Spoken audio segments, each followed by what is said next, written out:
Hi, everyone. I just wanted to add a little note at the beginning of this episode to let you know that this one is heavy. It's incredibly important, but it features stories of physical and sexual abuse done to minors at the hands of the troubled teen industry. If you need to sit this one out, I totally understand, and I'll meet you at the next episode on March 2nd. Thanks. It's that feeling when the energy in the room shifts, when the air gets sucked out of a moment, and everything starts to feel wrong. It's the instinct between fight or flight, when your brain is trying to make sense of what it's seeing. It's when your heart starts pounding. Welcome to Heart Starts Pounding, a podcast of terrifying tales. I'm your host, Kaylin Moore. On this podcast, we've covered everything from the paranormal to the supernatural and some true crime in between. But today, we're going to take a look at an ongoing, real-life horror. It's happened in our backyards, to some of our schoolmates, and maybe even to some of you. Picture this. It's 1997, and the world is asleep. Or at least, all of the residents in this gated community in Southampton, New York are. The streetlights are on, the moon is high, the only sound is the purr of the neighborhood watch's car. A multi-million-dollar Dutch colonial home sits at the end of a long road flanked by potato fields, and inside sleeps a teen girl. Her life is one of opulence, but here, in this moment, she's just like any other girl, trying to get enough sleep to be able to function at school the next day.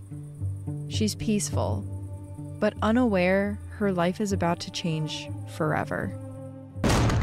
She's woken by the sound of her bedroom door being kicked in. Two intruders enter and rip her from her bed. The sleep has barely worn off, but her adrenaline kicks into overdrive and she starts screaming, trying to get the attention of her parents. She's dragged from her bedroom down into the foyer, where she sees her parents both standing there, watching. They don't look concerned at all. They just look sad, as if they're upset that it's come to this.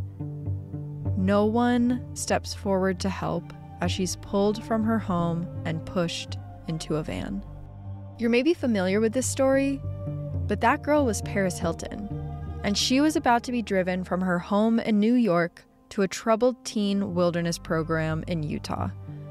The abuse she'd face at the hands of the troubled teen industry over the next year would haunt her for the rest of her life. Though Paris's story is tragic, it's not uncommon, and each year, thousands of kids are ripped from their beds in the middle of the night and shipped like parcels to troubled teen programs similar to Paris's. Today, we're going to talk about some of those stories.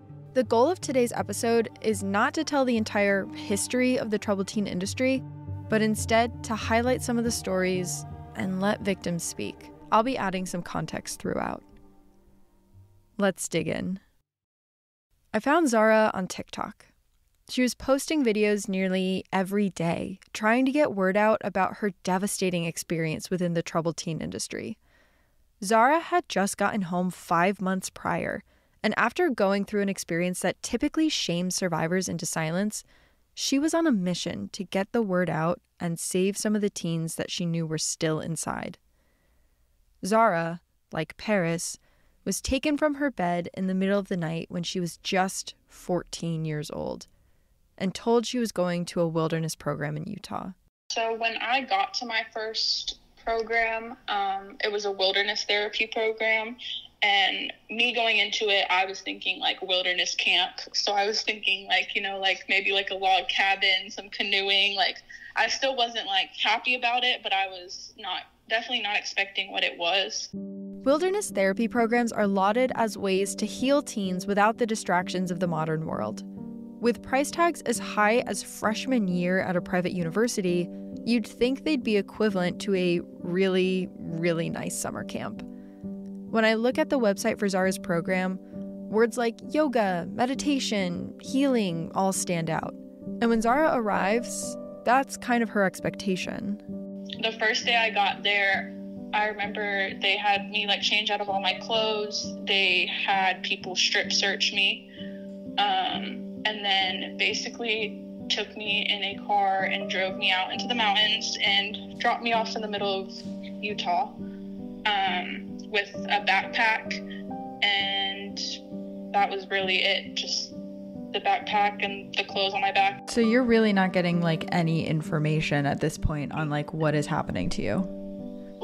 All the information I was given was really the information the transporters gave me. So wilderness camp, 2 weeks, and I'm going to Utah.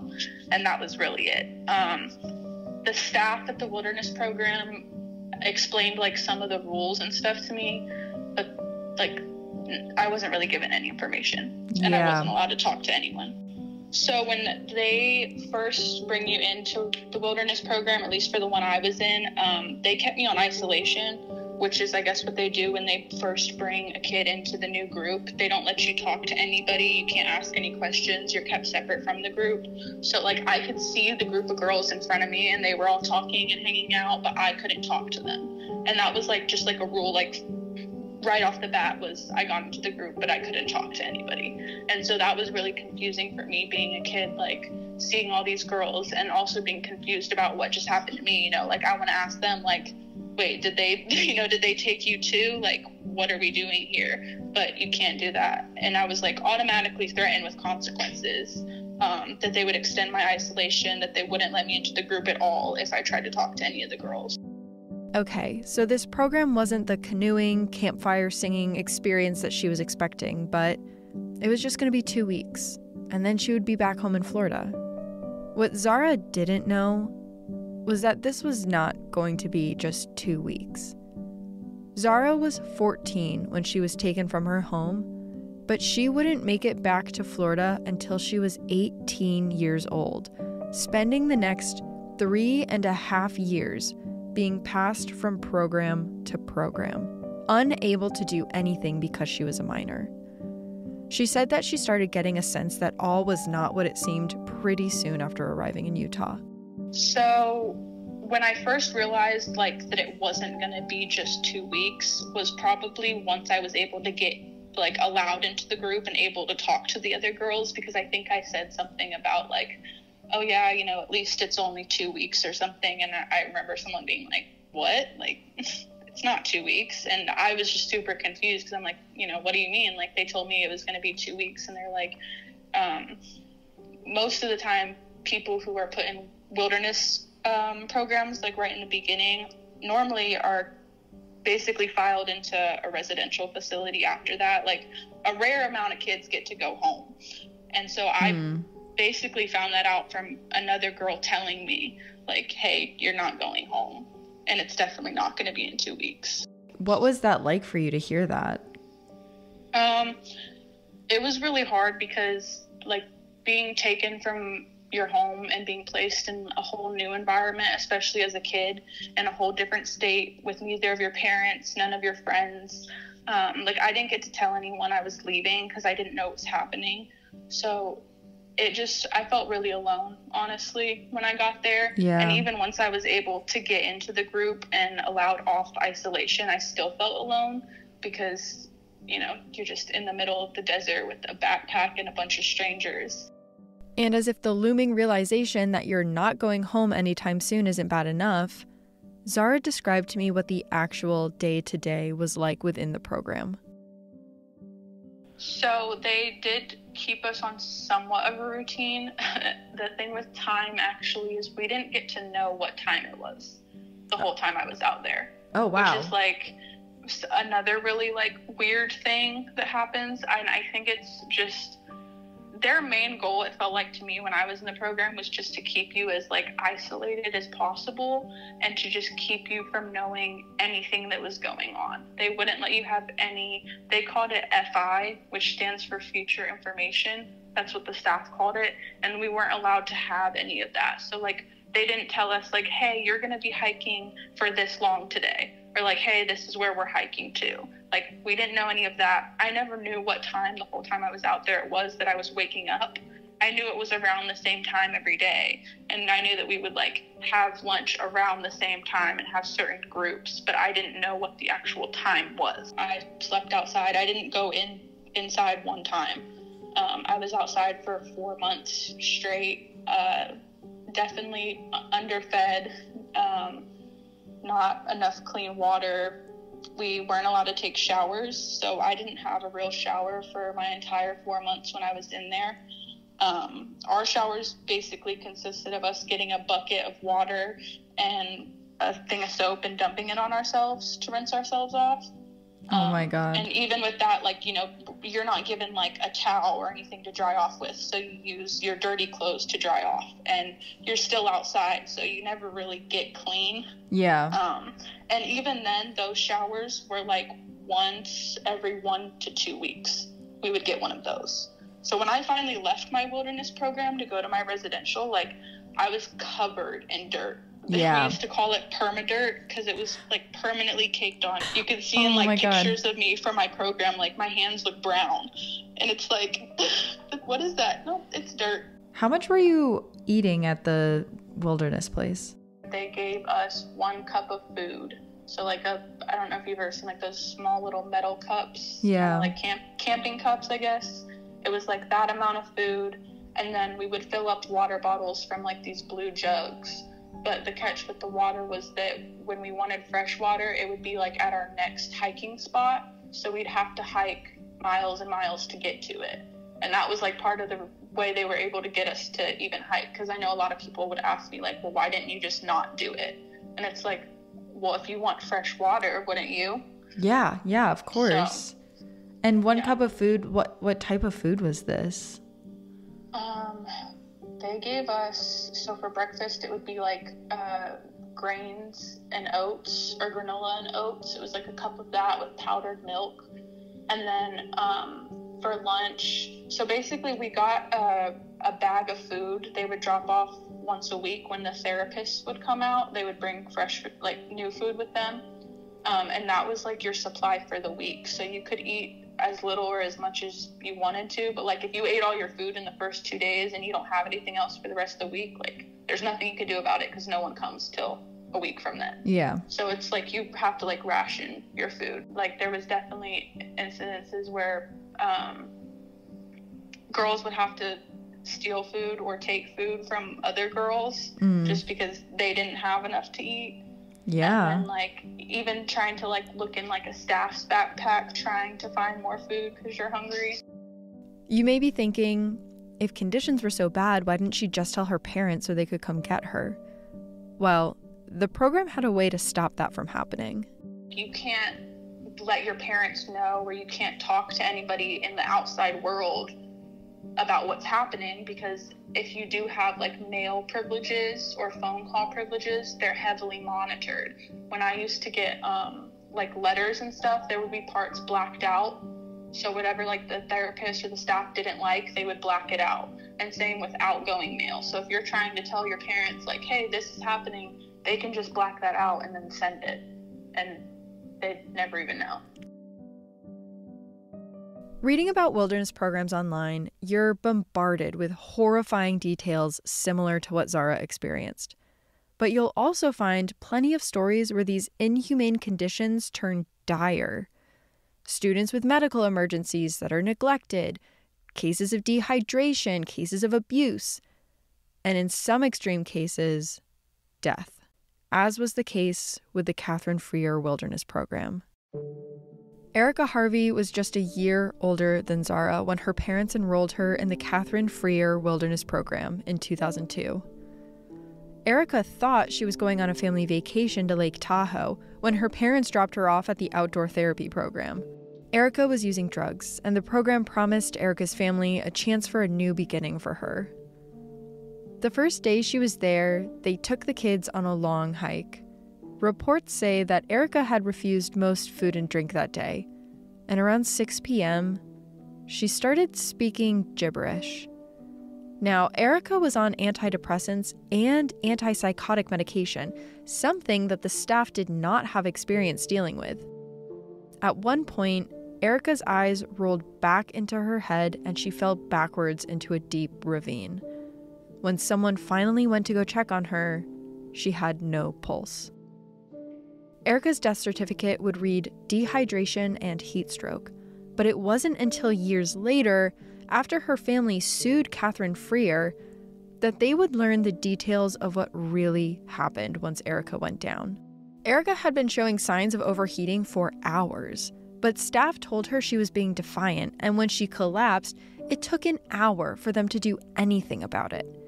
When they finally called for a medical helicopter, the staff was confused as to exactly where they were and gave the wrong directions and coordinates. It was about 5 hours before doctors were able to look at Erica, and by that time, she didn't have a fighting chance. So the Catherine Freer Wilderness Program probably closed after Erica's death, right? No. In October of that year, just 5 months after Erica's death, another 17-year-old would die at Catherine Freer. The name and cause of death is unknown, as this person was a minor.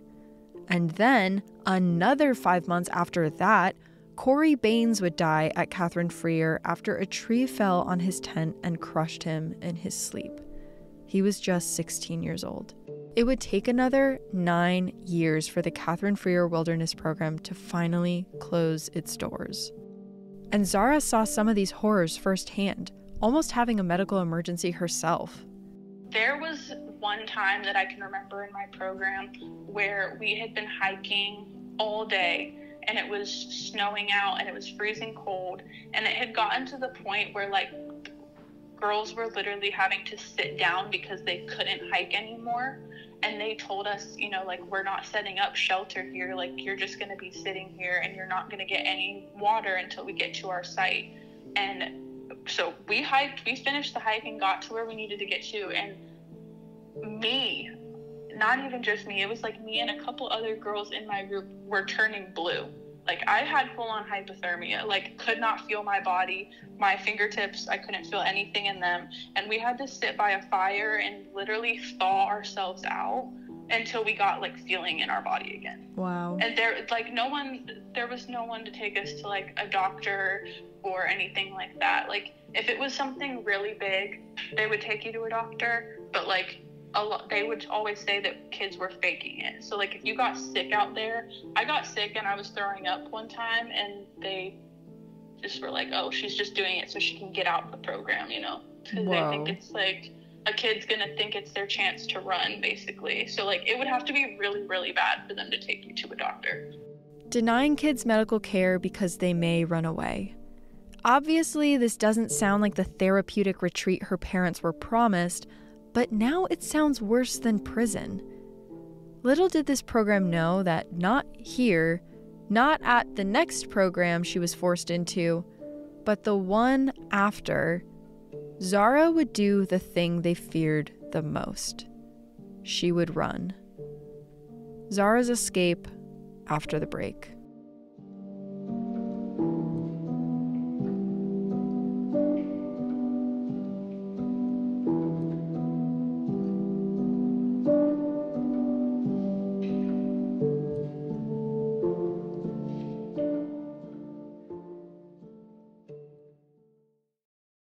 Let's fast forward just a little bit in Zara's story. So, she was at her wilderness program for 4 months. Then she was sent to a residential program for a while, and then another co-ed program afterwards. Zara told me that her father did not want her to come home, despite her pleas, so she was passed around from place to place, unable to leave because she was still a minor. 2 years into doing the troubled teen musical chairs, she was only 16 years old and had 2 more years until she could sign herself out. So she decided to take matters into her own hands.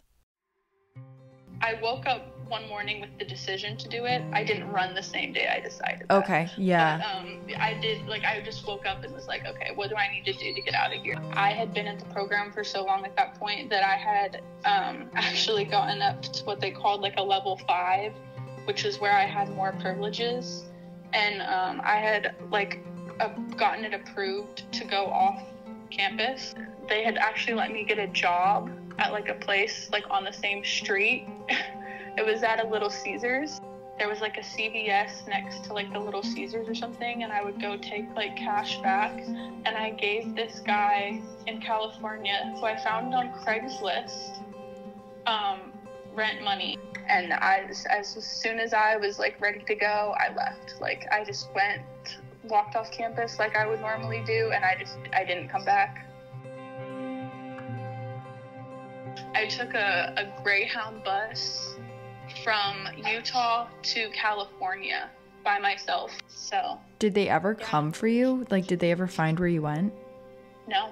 Wow. I didn't tell anyone in my program. Yeah, I was smart. Leaving. Like I didn't tell not one of the girls, and I felt so bad. I felt so bad leaving because I felt like I was like leaving them behind. Yeah. Like I just wanted to like take everybody like with me, if there was some chance of me making it, but I didn't tell anyone.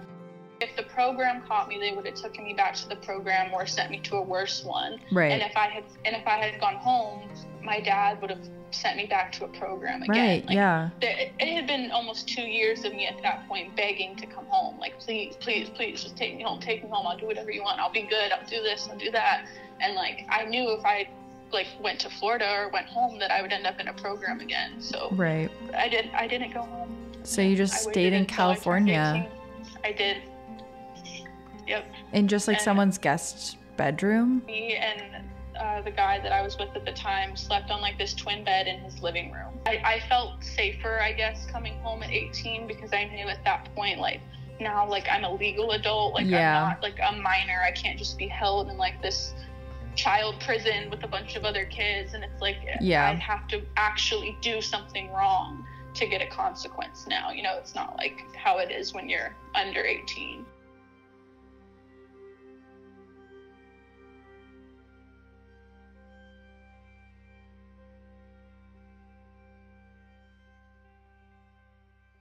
Zara is one of the rare and extremely lucky ones who successfully ran away.